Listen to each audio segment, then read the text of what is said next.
Now this is an update to when I first taught the double stick angle 1 and angle 2. The idea behind this playlist was to empower you to be able to train by yourself. If you have a teacher, then this is a supplement to what you're already learning in class. If you're learning by yourself from online sources, then this should be one of the staples of what it is that you're practicing or what your structure is for your solo practice, right?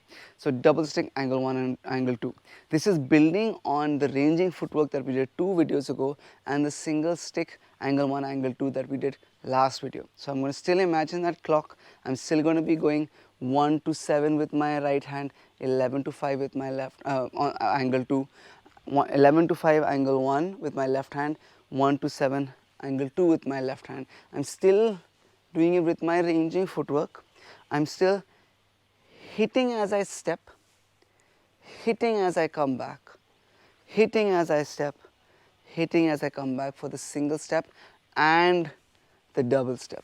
Okay, none of those things really change. The main things that change are in the loading positions. Now, when I was in single stick, I would load this right hand on my left shoulder, again middle of the stick on my shoulder. But when I have double stick, there isn't really so much space on my shoulder and my weapons might collide. So instead of that, after the angle 1 on my right hand, when I reach my left shoulder, instead of going on top of the shoulder, I go here, just on the shoulder, on the arm, on the side of the shoulder over here. This means that I'm not getting stuck anywhere and I can still hit that 11 to 5 to come back. Same on the left hand. I go angle 1, I load on the side of the shoulder, angle 2. So that's the first change.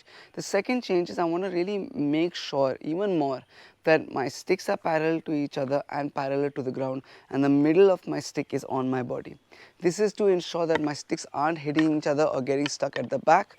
And one of the places that you're going to get stuck the most is you might end up loading so far back on your arm. See, the middle of the stick is not touching my arm.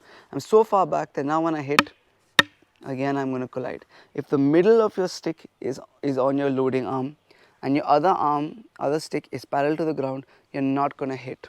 But if this is not the case, if it's too high, too low, too far back, you're going to collide weapons, right? So the main difference between the single stick and the double stick is the loading position. Otherwise, everything that applied in single stick still applies here. Edge alignment, wrist alignment, follow through, 1 to 7, 11 to 5, load on the shoulder before you strike. I'm hitting as I step, I'm hitting as I come back, I'm hitting as I step, as I come back, as I step, as I come back. 1, 2, 1, 2, 1. Single step and in all 6 directions, my double step, right?